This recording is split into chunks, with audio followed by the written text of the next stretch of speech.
Broadcast is now starting. All attendees are in listen-only mode.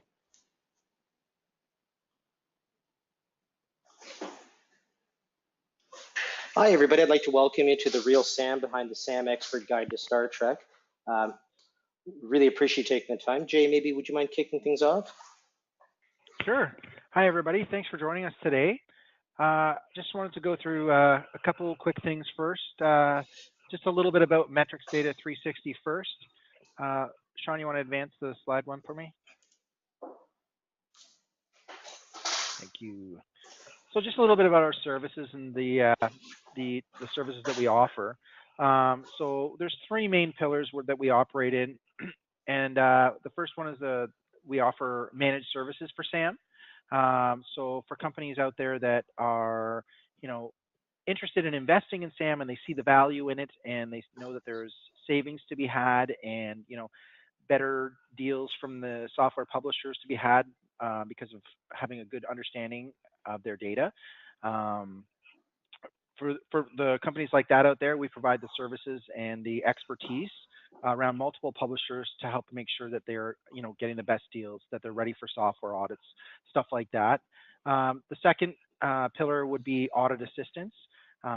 We've probably seen our business grow from doing, mostly negotiation that I'll talk about in a second, but software audit defense for our clients has grown probably by 40 to 50%. Just the amount of business that we're doing, and that's just because software publishers are just becoming so voracious, and they've determined that this is a great way to add to their bottom line. And so, we get a lot of business around multiple vendors, whether it be Microsoft, SAP, Oracle, to name a few, right? Like I said, they're getting much more aggressive with the audits, right? And this allows for, this frees up the resources internally to conduct these audits, right? And we have a great track record where, we're helping companies save, hundreds of thousands to millions of dollars, depending on, what the circumstances are. Obviously, everyone's different. But one thing that I can tell you is I've never seen an auditor report yet that's come back with actual full truth of information from the get-go. So there's always some value in digging deeper under the covers with that stuff. And the last one is our more traditional business, where we help our customers negotiate their software contracts with the publishers themselves. And, what we know is that, there are great negotiators out there, but basically there's a few different things besides just trying to negotiate price, right, that add value and allow you to drive better deals. And so basically we average somewhere between 25 and 30% cost reduction overall when we help customers negotiate their agreements. And we also help them to be informed. And we also drive a stronger relationship with the software publisher when the negotiations are done, as opposed to looking at it as a contentious issue. Thanks, Sean. No problem. So maybe I'll just introduce myself. So I think most of the folks in the line know me. I'm Sean McIntosh with Metrics Data, one of the principals here, and I'm joined today by Jay, who was just speaking, and Jay is our senior sales rep. And I've also got John Compton from Sottero, who's joined us today. John, would you mind saying hi? Hello, everybody. John Compton with Certero here. Yeah, and I guess I just want to mention one bit of housekeeping is if anyone has any questions, please submit them through the chat consoles. The lines are muted during the presentation, and we'll do our best to get to it. This is kind of, to be very honest, this is something completely different from what we usually present to our audience. Our audience for these webinars tends to be SAM practitioners who, whether they're, I would say who are operating at a pretty high level within their organizations. And this kind of came out of something, I would say, lighthearted that I did. John and I were at a conference. I guess that'd be early in the spring, and we were talking to a few different folks, and be they consultants or be they on site, and we all kind of share a love of sci-fi. And full disclosure for folks who haven't figured this out about me already, I've got a little bit of a geeky streak, and the idea of being able to draw a parallel between Star Trek and SAM was something that appealed to me. So I wrote kind of a fun article about it, and it really got a lot of traction. We monitor our web traffic pretty carefully, and it's one of the highest in terms of traffic that we've ever done. And kind of the way it kind of came about from my perspective is we were talking about that, but I also remember thinking, for those of us, I'm going to go on a little bit of a geeky path here, but Gene Roddenberry really wanted to create kind of almost a UN in the stars when you think about the people who are on board the ship.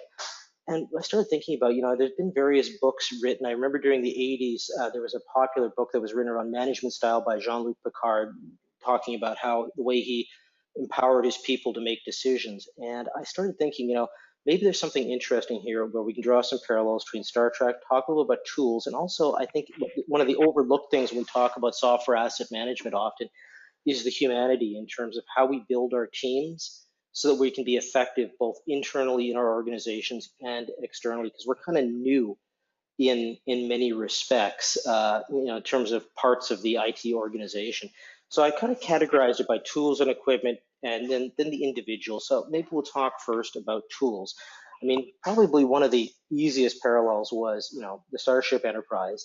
I mean, really a parallel can be made between this and your organization. It's your job as a SAM practitioner to protect this organization. It doesn't look good when we're caught in audits. At the same time, we want to get the best possible deal. We're defending against software vendors. It's getting more and more complicated in that, your environments are becoming more complicated. Cloud isn't helping in terms of complexity, although it talks about making it easier. It really isn't. It makes it more and more complex. And with virtualization, we really have to be agile. At the same time, we're being asked to do more with less in terms of resources. It's difficult sometimes for even SAM teams within organizations to get the proper mind share that they really should. And then depending on your industry, you're probably under more regulatory scrutiny than ever before. John, do you want to add anything here? Or have I covered it pretty well? No, I think you've got it. I think Okay. in terms of, like you said, doing more with less, really getting a better understanding of the environment so you can make better business decisions is really key. So Okay, great. Now, I put on the screen here is a picture of the tricorder. So I don't think it really matters what version of Star Trek we watch, but as soon as the team beams down to the planet, the first thing they do is they whip out the tricorder, which is almost a semi-magical device in many respects that gathers all sorts of information about the environment so that the away team can be safe. It's really, they're dropped into an unfamiliar environment, a planet, they don't know what it is. And this is not unlike us in our own IT environments, which is why I'm really glad to have John here with me, because John with Sottero is really a tools expert. So John, maybe I'll turn this over to you to talk a little bit further about kind of what the tricorder really is in terms of software asset management, what we can do today with the next generation tool. yeah, absolutely. If you want to go to the next slide, we'll get started and just talking a little bit about the tool. As Sean mentioned, we talked a little bit about the premise of this being kind of relating this to some Star Trek and some sci-fi in many ways. But when we take a look at the tricorder, it's really a device that they use to collect data to make decisions with, right? So it's all about the data in terms of analyzing. From the Star Trek universe, you'd be analyzing the content of the atmosphere. What does the environment look like?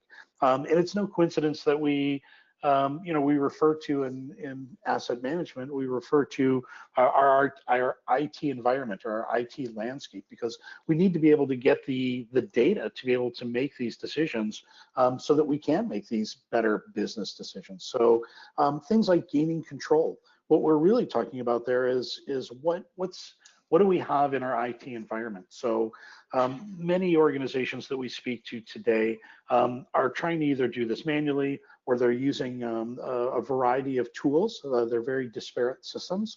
One of the things we try to do with Certero, and obviously if you relate this back to the tricorder, is gather the information either from disparate systems or replace them with a single system to be able to gather the information you need. Things like hardware data. What do we have in our environment from a laptop, desktop, server environment? If we're looking at data center and we're starting to talk about that, we need additional information, things like cores, virtual environment information. So we're really trying to gain control. What do we have so that we can make a decision? If we relate this back to the Star Trek, it may be components of the atmosphere, right? So is this a habitable planet? Can we actually spend some time here? Things along those lines. But from an asset management perspective, what does it look like? Where are we headed to in our project or when we're making decisions either for software license renewals, audit protection, or even just optimization when we start to take a look at things. With that data, we can start to take a look and be proactive rather than reactive. There'll be a slide a little bit later talking about the red shirts. I talked a little bit about Sean in terms of, if you don't know what your data is, you send the red shirts down first and they may not come back. But we want to be able to limit that risk. We need to understand the environment before we get to that standpoint.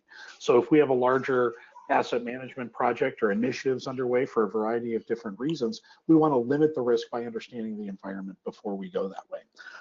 Now, your initiative may be something along ensuring compliance. We want to be able to mitigate risk. We don't want the auditors here. We don't want to be able to have to defend and prove ourselves if we don't have the right information. We want to stay on top of that. Obviously the negative press and those types of things, but the financial implications, time implications of doing things like this can be a negative effect on your business and your environment. So the other thing that organizations might use the data for is optimizing your licenses. So there's several Gartner and Forrester research out there that says organizations spend between 25, 30, 40% more on software than they actually need to. So organizations, when we start talking about doing more with less, want to be able to optimize that. Why spend money that we don't have to? And if you have the data and you can go ahead and see what's in the environment, you can be able to bring in from other sources your licensing information and do those gap analysis. You can go ahead and optimize that. So if you're moving from the premise to Office 365, you may want to be able to have that data to be able to make those better decisions. Obviously, minimizing costs throughout the entire process, that's a key for a lot of organizations. But you need the data, again, to be able to make those decisions and do that. Protecting your investments, security is a big component of this. Where do we have gaps in security? What's our environment look like so that we can fill those gaps? We obviously want to enhance productivity. We want to get the tools to the resources that are in our business that support the core business. So if you're a hospital, you want to make sure data is available to the staff so that they can make life-saving decisions. But in order to do that, the IT environment has to be up to par and be able to provide those productivity enhancements. And overall, just improve planning and decision making. It's really about moving to have the right tool and the tricorder, as we calling it in this particular demonstration. We're talking about moving from a reactive mode to a proactive mode. We're talking about a strategic analysis of your environment and making IT asset management part of that strategic initiative. You want to go to the next slide? Sure. Thank you very much. So how can the tricorder really help you? And I know we talked about gathering the data and bringing this together, but we're really talking about disparate sources. We're talking about how do we present this information, right? So one of the things that if we use the tricorder analysis to continue down that path, it takes several different components of data and presents it so that there's a human element that goes ahead and makes the decisions. So centralizing, getting a complete accurate picture of that inventory and presenting it in a way that somebody can look at it, make decisions, whether that's dashboards, reporting, to be able to make those decisions from that. So from, if we start talking about understanding the software installations and the usage, normalizing data, one of the things about the Sottero platform is that we have some automation built into the back end of it. One of the things that you'll see is what we call a software recognition service. So we take that data and we actually manipulate some of that raw data that's collected, because it's not just enough to collect the data and consolidate it, but we want to make it so that it's usable for the human element to be able to make these decisions. So the software recognition service by Certero takes that raw data and turns it into versions, suite level. What are my downgrade rights? So that you can go ahead and see that and take that automation from the data and how it's manipulated, so that, again, making those better business decisions, right? The other thing that we have, once we can break it down into the suite level, version level, downgrade rights, is that we can start to automate some of the license compliance positions. We can start to take and import license compliance positions from an entitlement perspective. So, right, so what did I purchase? What am I entitled to use in the environment? And the automation on the back end of that is able to say, okay, well, here's the gap analysis. Here's where you're over licensed, under licensed. And then we start to even automate some of the analysis in terms of costs on that. We can start to understand and put in what your costs are around those purchasing of licenses so that we can turn that into real dollar savings in a dashboard or real dollar exposures in a dashboard. Now, obviously, there's some interpretation from the licensing that goes on. And again, it comes back to the human element. And I think that's one of the things that started us on some of the analysis is that, as Sean said, you know, Star Trek is about really a human experience around technology. It's just the setting is the technology. And here's where all that data is presented. And you step in to be able to interpret some of this information so that you can make some of these decisions. Well, I would say, John, just to kind of add to what you're saying here, I mean, I think one of the challenges a lot of our customers face is a lot of the tools that they've traditionally used, if they're not using, you know, a very specific SAM tool, but they're trying to leverage, you know, a legacy tool. A lot of those tools, if they deal with software, it's really, they kind of grew out of really patch management, for lack of a better word. Isn't that true, John? Yeah, absolutely. And I think when you take a look at the Sottero platform, and we'll get to that in the kind of the next slide, is that we've developed this technology from the ground up to be a modern approach to IT hardware and software asset management.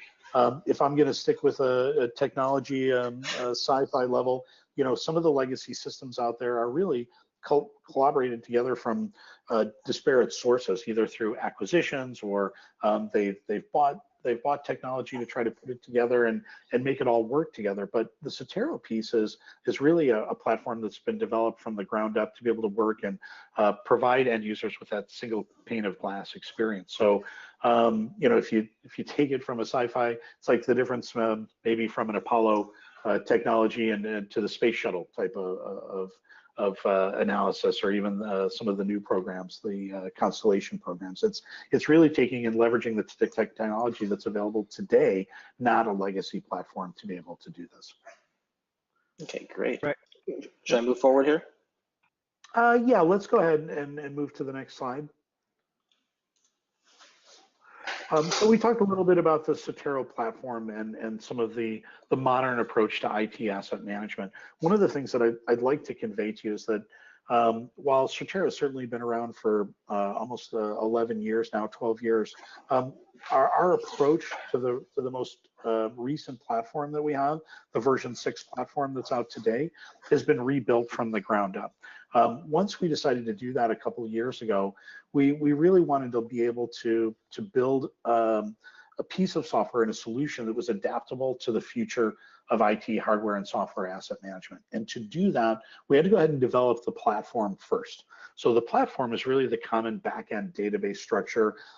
It's all the stuff in the automation that sits behind the scenes and the different products in the areas that we support. So if you can kind of see on the bottom that software recognition service, the data normalization, all of that resides on kind of the platform, regardless of whether you're doing an enterprise, desktop, laptop, server environment, or whether you're doing IBM or Oracle. All of that back-end component is exactly the same, all the way through to the App Center, which is our software catalog and distribution, to our Vitato, which is our mobile device, and the SAP, Oracle, IBM, the data center space as well. Now, also part of that, well, yep, go ahead. No, John, I just wanted to break in and just say really quickly that I think it's worth noting that one of the things about the Sottero platform that is just pulls it apart from every other platform that I see in the market is just, and you mentioned this before, but I just want to reiterate, is that it was built from the ground up and it wasn't cobbled together, right? Many of the other tool providers for SAM out there, what they've done is, you know, they started with maybe a change management platform and that becomes their core business and they work great for change management. But, you know, their traditional business is not software asset management, you know, not keeping track of Oracle or IBM or anything like that. And so what they do is they see that there's a market for it. And so they go out and buy another fledgling company and bolt it onto their platform, right? So it wasn't natively made to speak to that. One thing about Certero that is, you know, completely separate that I've seen from anything else is the fact that it was, like you said, it was built from the ground up. And so it was all built with all of these things that you've added in mind from the ground up. So I just think that's one of the things that sets you guys apart. Yeah, thanks, Jay. And that's it's a great thing to emphasize because Star Trek, we think about modern technology, and at least at the time it was light years ahead of anything that was available, right? It was from the mind of Gene Roddenberry. But today, I mean, the modern approach to this is a reality in terms of having the ability to have this single pane of glass and user experience. And what allows us to do that is because we built it from the ground up. So whether you're managing the Asset Studio, the enterprise level, or Oracle, it's the same user interface. It's that single pane of glass component. One of the things that, an example of being able to take this platform and be able to bring a new component in because of our vision was for the future. If you guys want to go to the next slide, what we've been able to do is start to bring in more components to this. So if you notice on the last slide, it did not necessarily have this component. Within the last year, we've released Asset Studio for Cloud. As we look down at the different components and where this particular industry is going and the needs of customers and our clients, what comes up is how do we manage the cloud? How do we go ahead and take the traditional software asset management process and apply that to new technology? And so because of the platform and the way we've developed it, we can start to add new products in here that start to adapt to the industry and adapt to how customers are going to use this data. So for instance, for the cloud, we can now take Office 365 and help our customers manage that. We can help them manage Amazon Web Services and Azure, so entire cloud platforms. One of the things we find with our customers is that it's bill shock with those two components, right? So people start spinning up new servers, start using space, start using it over time, start using the different features associated with it, and there's not really a lot of controls around it. So as that keeps expanding and expanding and expanding, the bills for those keep getting larger, larger, and larger. Oh yeah. So one of the components that we have for our cloud is to help organizations manage not only the spend, but the usage, features, and to be able to help customers get a better handle on that for all the reasons that we talked about before. But again, it's just another example from the tricorder of information that's gathered, put alongside the rest of the information so that the human element can make better businesses. And I think, to add to this, what's really complex about it is the way we're moving now is most of the folks who are on the call today, most of our customers are really, they're not 100% cloud, they're not 100% on-prem. They're running in a hybrid environment, which introduces a ton of complexity. The Office 365 usage console is Byzantine, it's difficult to read. And frankly, a lot of these web services, whether it's AWS or Azure, it's very easy, as you say, for the teams to inadvertently just turn on enterprise functionality and then suddenly get sticker shock when they receive the bill later. Right. One of the things you were saying about that reporting, Sean, is in addition to the complexity that's there, the publisher is adding and removing parts of the reporting on a regular basis. The reasoning, like we could go into, we could have a full webinar just on the reasoning they're doing that, but it just makes it that much more complex, right? And then you have to figure out, okay, so how am I moving this workload from an on-premise into the cloud? What makes sense, right? How do I monitor it, right? So there's just so many things that are going on to just increase the complexity on an ongoing basis. Yep, absolutely. All right, next slide. So kind of in conclusion, I wanted to be able to just show a slide, since we're not doing a demonstration today, really the console and some of the user experience that we have. This just shows some of our dashboarding, which is completely dynamic. You can go ahead and create these dashboards that are either role-based, user-based. You can have shared dashboards, private dashboards, and then all these dashboards are dynamic in the sense that we can drill down into them. So all of the different components you see on like the bar charts and the pie charts, we want to be able to pull that up and dive into what makes up that particular component.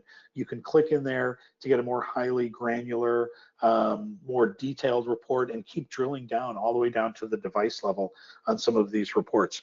So it really offers a kind of a limitless potential of how the data is displayed, divvied up, who can see it, different members of the team, whether you have a CIO version of this particular dashboard who wants to be able to get a view of this compliance at a glance, or if you have somebody who's actually out there digging into some of the details, doing rollouts, needs to understand the landscape, those can be put together as well. So the presentation of this data, presentation of the the different sources and the disparate sources all coming together to present, again, the human element to be able to make better business decisions. So, all right. And then just as kind of a note of what we actually cover when we start to talk about this, we like to say that we can do this all the way from mobile to mainframe. So you can kind of see all the different platforms and virtualizations that we cover. And again, it's so that we get the most accurate picture of the environment and the landscape possible. You know, the Windows, the data center components. We have the MDM or the mobile device management, the virtual environments. We cover all the different platforms within that. And then as we talked about, bringing in the cloud perspective to this. Now, I don't know what tomorrow brings, but our platform is flexible enough to be able to start adding components to this experience so that we can have our customers be able to get every piece of information they need to make these decisions, you know, so to speak, before they send down the red shirts to the planet, hopefully. Okay, and then what we do here at Metrics Data is we've created a service wrapped around Sottero called SAM Compass. And what we do is it's a 3-year managed service. We cover 3 major software vendors of your choice, Wintel vendors.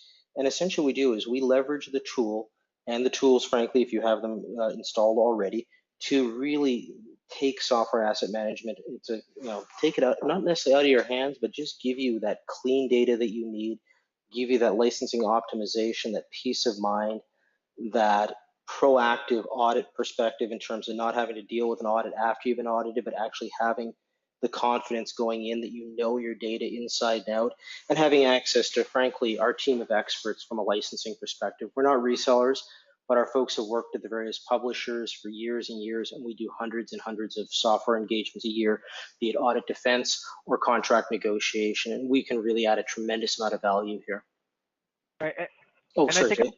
No, that's fine. I think it's worth noting too that, well, Certero is our preferred tool for the SAM Compass, just because of the ease of use, installation, stuff like that, just because of the sheer number of audits and just data-driven engagements that we do every year. We see data from so many different tools, right? So we, if your company's already made an investment, we can absolutely make suggestions and recommendations about, the life cycle of that tool, right? But don't be afraid to, contact us or say, hey, listen, we've got this tool X or tool Y, and, what could we do with that? Or, we're having trouble with that, or how would that plug into a tool like Certero? Because, obviously we don't have time to go into all the intricacies today, but, Certero in particular is fantastic at building connectors that will actually connect into data sources or other tools and bring the information into that single pane of glass. So I think that's worth noting there as well. Great. And really what we try to bring together is, we'll talk about this a lot, and this is kind of really what a lot of the focus of the presentation is SAM is really people, tool, and process. And we provide all of that data and kind of wrap that around the tools. We provide all of this. It's really a turnkey operation for organizations who engage us. We work with organizations from 250 to 500 employees, right up to Fortune 500. But really, we'd be happy to have a conversation with you and see if we have an opportunity to help. And I mean, I think, frankly, it's really a no-risk opportunity for you to have a look at this. So understanding a little bit more about what SAM Compass is quickly, and we've spoken a little bit about this, and I want to be mindful of time, but we tap into your existing data. If you, as Jay had mentioned, if you're running SCCM, we have connectors that can pull in. We take that data out, we optimize the licensing statements, create ELPs for you. So did that jump forward? It did. And just for the jargon, that's just licensed positions, right? We create up-to-date licensed positions, just so that was clear. Yeah, up-to-date license positions. That way you know where you stand. We have that juxtaposed versus your deployments, and frankly, we take into account the the cloud conversions, where when you're in a hybrid environment, make you so that you're prepared and you have the knowledge you need to get the best possible deal from your vendors. So actually, I think it jumped one extra slide, or maybe it didn't. No, it didn't. I'm sorry.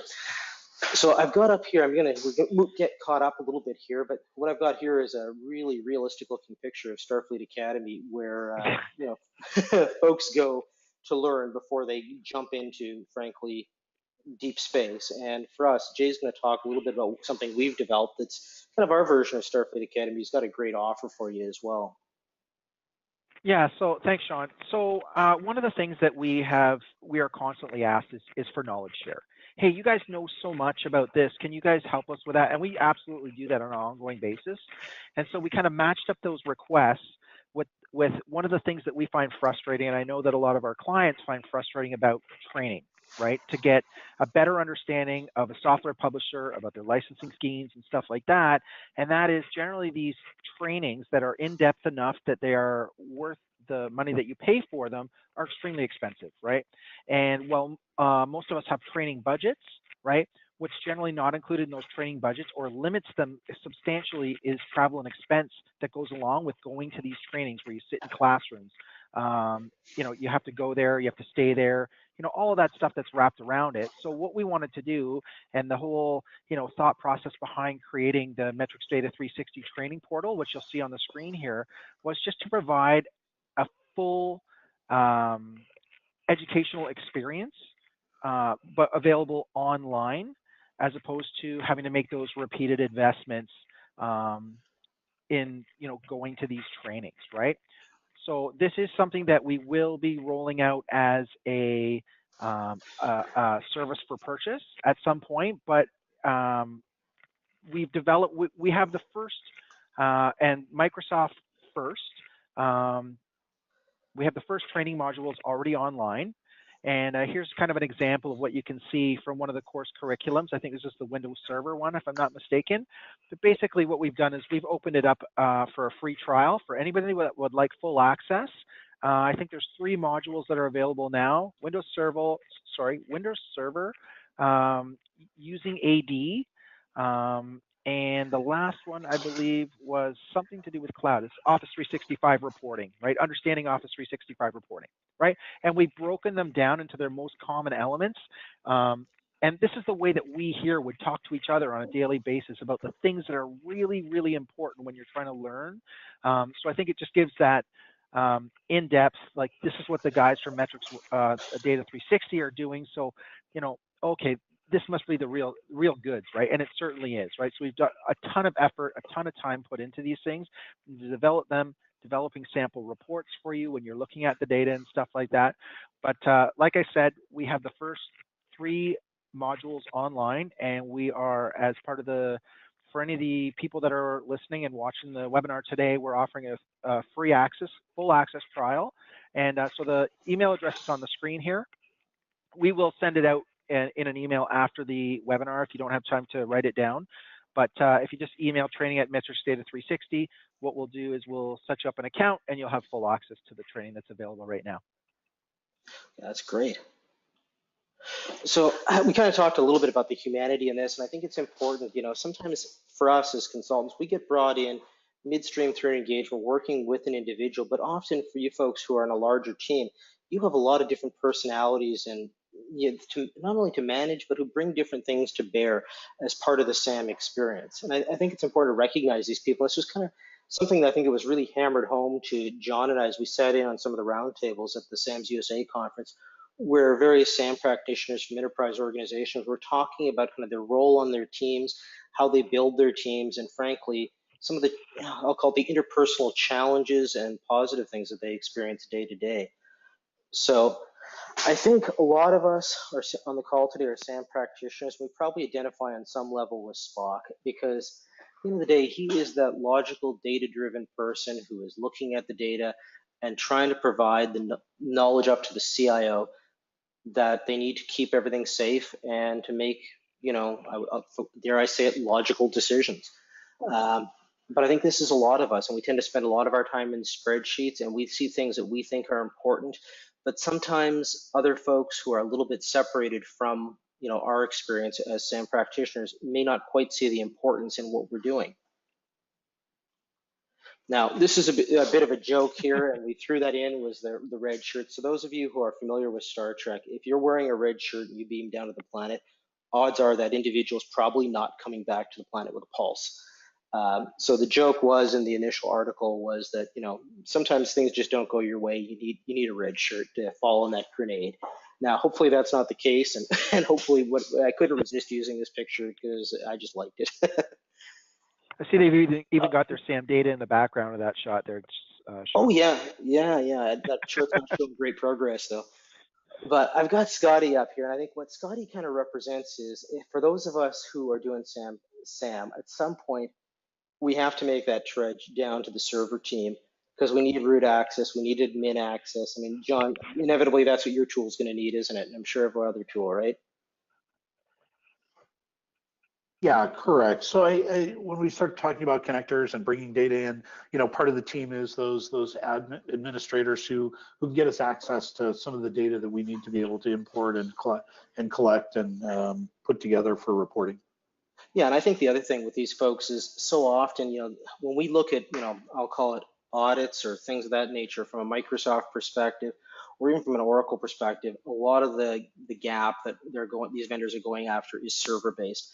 So it's so important to have this server team on board, understanding what you're doing, understanding, let's call it the piping between the organizations, how the systems connect, because the nature of the systems that they're running is that, an asset management accident where something is turned on can have huge dollar impacts. These people can be your best ally, but you just got to be careful and make sure they're on board with what you're doing, because otherwise there can be a bit of a cleanup. Okay, I've got Kirk on there looking just a little smarmy. Is that Luke Skywalker? Oh no, it's Kirk. Sorry. You lost all your geek cred. But I'm kind of equating Kirk to your CIO, because your CIO often is way above the fray in terms of what's actually happening in SAM. And in many cases, a lot of you are probably having to justify not necessarily your existence, but you're having to justify why you need funds for a tool, why you need to bring extra people on, why you need to bring third-party expertise like ourselves on board. And they're looking at the bigger picture, whereas you're looking at this going, hey, our licenses aren't optimized, we've got some exposure here. They may be looking at that something that's really off the radar, maybe quite frankly, and this is not a knock on their intelligence, just where they're focused, it's just not registering something they don't really understand, nor in many cases they care about it until it becomes very important when they get an audit letter or something like that, because they're ultimately responsible. And I think it's really important, for folks who are, large organizations, to make sure that these people understand the hard work that you folks are doing. That way, as you're having your wins, as you're, going through things, they understand and make sure that you're a recognized member of the team, because otherwise it's very easy just to be I hate to say, be seen as someone who's locked in a spreadsheet. That's really not the image we want. We want to make sure we're seen as a valued member. And frankly, that helps you get the budget you need to do the more agile SAM things that you need to do. So I don't know if anyone remembers Tribbles from the original series, but it was a pet that I think Uhura brought on board, and they bred like crazy on the network. And I use this as an analogy for software that we've got that's not really necessarily needed on every desktop, but seems to wind up on every desktop. Things like Adobe Acrobat is notorious for this. Quest software, if you've got developers using Toad and things like that, they just tend to get put on the network, installed over. A Visio project historically have been bad offenders. And I would also even add into kind of the access versus usage scenario. And I've talked to folks about this, but I worked with an organization not that long ago, and they were using a product from OpenText, Exceed Hummingbird. They were using, and that's a tool that you use to get access to Unix-based data on servers. And their team had put it on a server that inadvertently had access to the entire organization. Now, this was a pre-audit, so they weren't in an audit. They were having us check the environment. But literally 65,000 people could theoretically have accessed that server. And became an access versus usage situation. Luckily, they were able to make that change to the server configuration. And quite frankly, they were audited by that publisher very soon after. And thank goodness they took care of that ahead of time. So, that's really the value of the pre-audit and uncovering these sorts of things before it becomes a major issue. Okay, we've got a checkoff up on the screen, and here's just a little bit of, I'm going to earn my geek cred, but the actor who plays Chekhov was actually brought onto the original show because the TV show The Monkees and the Beatles was really big, and they were obviously aping the Beatles, and he was brought on to try to be kind of the teen heartthrob on the crew at the time. I don't know if it ever really worked out that way, but that was the logic behind it. But his role in the ship was the weapons officer. And I think it's important, when we're in a negotiation and audit, to have somebody who's prepared to take a hard edge with the vendor. And probably some of you are chuckling, going, yeah, that's me. That's easy.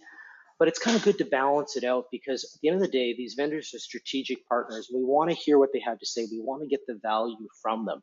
But then we also need to have somebody who kind of throws a little bit of cold water on them and makes sure that they understand it's going to be an uphill battle. We want these products, but on the other hand, we also need them for the price that will, for a reasonable price, because this isn't going to be a rollover. And for them, it's all about their forecast. We need to kind of lock it down. I've got a little bit of a case study here, one that we were working on not too long ago. And it's an organization of about 1,500 users. It was an EA renewal. Microsoft was positioning Enterprise Cloud Suite, or E3, with user-based. They were considering a move to Exchange Online, but in 6 to 9 months, and they already owned Office 2016 and Windows 10. They also had already deployed Windows 7, Office 2013, and they had no plans to move forward anytime soon. So they developed a 3-person team. We don't really touch on some of these roles specifically, but they brought in IT, finance, and procurement.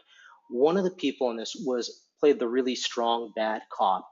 And what they were doing is they talked to the Microsoft team. They'd gather the information, let them come and do their dog and pony show. They'd let them do their POCs. But inevitably, this individual would always kind of pour cold water on it, make yeah, that's nice, but I don't see it. We don't have a budget. I'm not making a recommendation. And it would keep the account team from really putting a ridiculously high forecast together for this. And so what happened was, based on this individual's, and I'm using air quotes here, but you can't see me, feedback, the team, who was really all on board with the strategy, started dissecting Office 365 and developing a realistic rollout timeframe, because inevitably Microsoft wants you to buy it all up front and go. And they did a non-technical review of click to run. They did their analysis, and they went back to Microsoft, particularly this individual, and said, look, there's no way this is going to fly. We need a better deal. So what Microsoft came back with 3 proposals, which are the initial 3 you see there, lines 1, 2, and 3, 1.74 ranging up to almost $2 million over 3 years.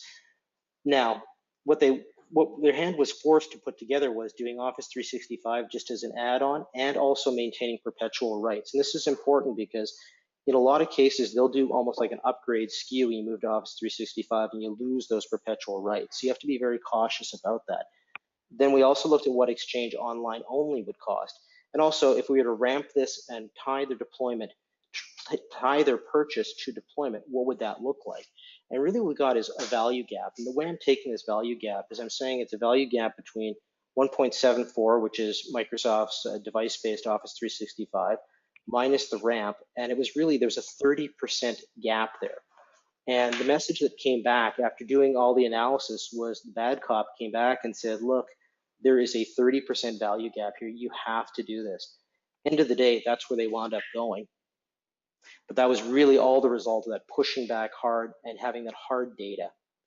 The role of Sulu. Go ahead. Sorry. No, I was just going to say before you move on there that what was I going to say there? I lost it when you skipped the slide there, but that's okay. One of the things I was going to say was with regards to the forecasting by the publishers, right? If you don't get in front of these things and give yourself some runway, and if you wait for them to deliver you proposals because you know a renewal is coming and things like that, what's happened is they've already made forecasts, which generally incorporate whatever your current spend is plus a percentage, right? And depending on the size of your contract and the publisher, those estimates have visibility straight up into the organization, right? And so if you guys are whoever it is deciding, no, we're not going to spend, we're not going to increase the spend, we don't need to add any more capability or any technology, what's going to end up happening is you're going to be at odds, right? You're going to be butting heads in the fact that you have an account team that has an expectation based on the fact that they are expected to drive more profit. Meanwhile, you're going in the other direction and you want to reduce the costs, right? And so what can happen in those situations, and we've seen it numerous times, is when you don't get out in front of them and let them know that, hey, this is not going to be something where we're increasing spend, we're going to be decreasing or staying flat, whatever the the plan is, if you don't get out in front of them, it can spawn audit behavior even in the middle of these contract negotiations, or just, lower discounts, or just makes it harder to get the lower prices that because they're trying to meet their forecasts, right? So I just wanted to kind of put that in there. Yeah, and I'll just add to that. I think that's great feedback, James. I mean, this is very programmatic. I mean, when I was at Microsoft, I'm sure it hasn't changed. We had something called the T minus 36 playbook. An EA is typically 36 months in length, and it was basically a series of prescriptive things that the account team did. Did this in this month and this month. They would have a very good chance of not only renewing the agreement, but increasing it by 25%. And that's really what their goal is and what they forecast against. Okay, so I'm just going to move forward here with Sulu, and really he's the navigator of the Starship Enterprise. But within my scenario, where I can use this person is that they can be in a variety of different roles, but they're the holder of institutional memory. I mean, tools are wonderful, and we all love to use technology, but at the end of the day, we really need somebody who knows how to navigate the organization sometimes. Maybe it's somebody who used to be in purchasing, who's now come over, who knows how to use both the systems, knows why that amendment was signed 3 contracts ago. Who knows how to actually get to the data. I mean, we work with organizations sometimes, and through merger and acquisition, they've acquired and divested organizations, and we're trying to get it purchase history data. Maybe it's something the vendor doesn't even have. An example I'll use here is we were working with a vendor who was on an Adobe audit, and they didn't have, they had a gap on Adobe Acrobat licenses. Turned out a lot of those licenses were OEM with their scanners. So we actually had to go to somebody who actually was aware of this, then dug out through all these old purchase records of scanners to find these actual full licenses that were with each one. Person also, I would say, knows how to bridge the gaps between teams. If we're jumping, if we need stuff purchase records, maybe we have to go to finance or purchasing as opposed to IT. There's somebody who's able to jump over to that server team to get that root access that we need. They're indispensable. I think we probably all know who that person is in our organization, but they're worth their weight in gold when you find them. Okay, Bones, if you recall, it was kind of, Spock was the logic and Bones was really kind of the emotional side of things. And I say, sometimes we have to include contrarian voices in our SAM team because we get kind of too focused on data. And sometimes it's important to have somebody call us out on it because we get too close to the detail. We get our noses in our spreadsheets and our reports, that we have to understand that, it's a balancing act. We've got end users who are complaining that frankly, their ability to deploy apps is harder than it used to be because of processes that we have put in place. And we need to understand and listen to that. And it's a bit of a balancing act. I think this is one of the most important ones, is Sottero was the communications officer. And I think sometimes we are guilty of kind of living in our own SAM team bubble. And the internal and external communication is so darn important. And the reason I say this is we've talked about new SAM processes that'll create change for your end user. It may make it more difficult in some cases for them. There may be new processes to meet regulatory requirements that you've implemented. You have to be able to communicate that and communicate in a way that isn't punitive. And that's not always easy because sometimes it is going to make their lives more difficult, but help them understand the rationale behind it. I would also say is, this is one of the things that I heard loud and clear at the SAMS USA conference, is celebrate your victories internally. Too often we have victories and, a vendor comes after us for an audit and we have really good SAM practices. So we're able to quickly get the data subset together and the vendor looks at it and goes, yeah, there's nothing here. And they go away.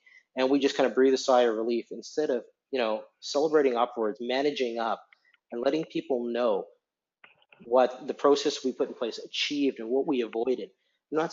Because if we don't tell people that, we're never going to get the budget, the recognition that we need internally to take our, as the environments evolve, we're never going to be able to move forward in that respect. And the other piece I'll say is they can also be seen as the person who communicates with the vendors.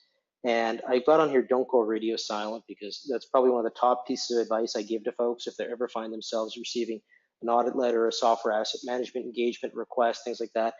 Don't go radio silent. Make sure you communicate with them. They're trained that if you're not communicating with them, that it's a warning sign and it red flags you. So you want to make sure, even if it's just pushing back, acknowledgement, something along that nature, just make sure you're stalling for time, but you're not going completely radio silent. And villains, I'm sure a lot of you folks can guess. Pick your favorite software vendor that you've been audited by recently. But I mean, I think I'm going to guess that everyone on the call has probably experienced an audit, and these are no fun for organizations, even if you have good software asset management, because typically what will happen is they're going to request that you run scripts. They're going to ask you to run their tool, even if you have a great tool installed. We're going to have to push back on that to make sure that they'll accept a subset from your tool. You're going to have to demonstrate that you have appropriate level of coverage and get them to take a look at just a subset of your data and do a litmus test based on that. And these guys are getting so good at this. They're trying to be conservative when they look at your data. We're seeing Microsoft auditing enterprise customers once every 3 years. We see our friends at Oracle are amping up on this. We see Adobe doing this. I mean, just more and more we're seeing this sort of behavior. Now, what we've been able to do is we've really staffed out accordingly, and we've kind of built a team so we have coverage for you, so we can protect you in an audit scenario against most major software vendors, be it the Microsoft, the IBMs, the Oracles of the world, down to the OpenTexts, the Red Hats, the Semantics, what have you. That way, you're not going into these. I won't say unprepared, but really you're going with your eyes open. You've kind of got your stuff together so we can kind of really argue with them based on data and not an emotional argument. So John, I think John was kind enough to work with us to kind of put together a no-risk POC if you want to try out the Sottero product. So John, maybe if you could talk a little bit about what this is. Yeah, absolutely. So we'd like potential customers to see the value for themselves in their own environment. We're happy to obviously do a demonstration if you're interested, but after that, we invite all potential customers to really try it for themselves. So we'll help you install it in your environment on a subset of devices, be able to go ahead and start to either roll out an agent or do an agentless collection or bring in SCCM data, and really kind of get it up and running so you can see the information that's collected, see how it's consolidated, see some of our automation on the back end, and be able to make a good decision. So we're happy to go ahead and extend that 30-day POC offer so that you get a much better look at it in your own environment. And I think that that goes a long way. So we're happy to do that. Yeah, and we're thrilled to support this. I mean, this is a wonderful opportunity. I think we can have the opportunity now to kind of open things up for questions. I see we've got a couple of questions, but if folks have any other ones, please feel free to use the chat console. John, I do have one question that's come in, and it's regarding, how hard is it to install the Certero product? Yeah, that's a good question. I know we talk about bringing in a lot of different data sources, but the way that we've gone ahead and built this system organically is one of our architectural advantages. Because of that, we're actually able to go ahead and, let's say if this was a cloud deployment, because we can deploy this either in our cloud or we can do it as a premise deployment. But if we do it in our cloud, we can go ahead and provision a tenant for you to be able to have the application there. And then what we would do is go ahead and help you roll out the agent, start collecting data, start to set up some of the connectors to some of the data sources like Active Directory and things like that. All of that initial setup can be done within a day. Now, obviously, on top of that, there's some optimization, some additional training that may be associated in those types of things, but we have the ability to get you up and running and starting to collect data very, very quickly. It's a quick time to value.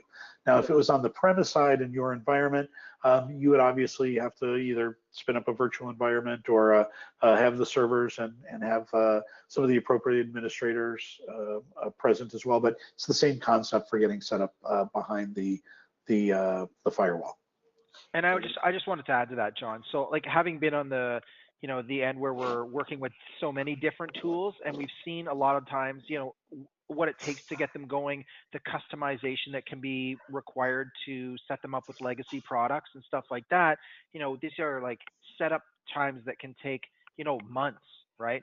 And such a cool experience, the first time that we saw Certero here where, we set up a demo instance, we kind of went for lunch and we came back and it was already self-populating with so much of the data, without any of that intricate, weeks and weeks of customization, stuff like that. So, if you're using a tool now today that, you're accustomed to that continuous customization to keep it working, or there's an update that comes through that requires additional customization, this is a breath of fresh air and it's really worth a look. We'd never really seen anything like it as far as the, just the response time and just how easy it was to set up. Great. We have one more question, and I think I want to be respectful of time, so that'll probably be the last one. But the question is, I've received a SAM letter and I didn't respond back to them immediately. What should I do? I mean, my response to the person asking this one would be that you should reach out to them, at least make contact, set some realistic time frames. And one of the things I'll advise you is if you're an enterprise customer, you have an EA or a Select, you have there's a clause in your contract that stipulates that it can't disrupt your business. Push back on that, make sure the time frames are realistic. And I would also recommend, if they put a third-party auditor in place to do the work for you, to do the software assessment, put an NDA in place between yourself and them. That way that data doesn't get shared with Microsoft until you're comfortable with that data and you're confident that it's clean. And if you have any further, go ahead. I would just add to that. I would before you do any sort of kickoff or any agreeing to anything like that, right after the NDA is put in place, and that can sometimes take weeks to months depending on the size of the organization. But make sure that you have a call to scope out make sure you clearly define what is in scope and what is not, so there isn't scope crawl in these audits, because that's what happens, right? Once they try to figure out that, oh, heck, we're not going to get the revenue we thought out of this particular part of it, the scope starts to creep. So if you clearly define that in the beginning, it makes for a much more successful in the long term. And that's great guidance. I mean, the other thing I would recommend as well is, Jay and I's contact information is up on the screen there. Reach out to us. We'd be happy to talk to you and see if we can help you out, because it may be something we can just make go away for you. Yep. But I think that's really all we have for you today. So I'll just remind everyone, this was recorded. We'll send you a copy of the presentation as well as the recording link. But please, feel free to reach out to us to get that POC scheduled, to understand how Sottero works. You can really get this up and running fast. And also, we're going to send you the information for the learning portal that Jay talked about. That way your team can get some really great free training on software licensing. I mean, it's truly free and it's the full modules. So hopefully that's something folks take advantage of. And just one final thing, please reach out to us with any, if there's any topics that you would like to hear about. We would do our best to monitor kind of the SAM market and the things that we feel are important, but obviously, the best information that we get to help put these things together comes from our clients or potential clients that are going through struggles of their own with their software asset management. So please, our email addresses are here. We'll be reaching out to you, just, like Sean said, with the links to the replay and stuff like that. Don't hesitate to bounce one back and say, hey, could you guys do something on this? Or if you have a question about something, that's what we're here for. So please don't hesitate.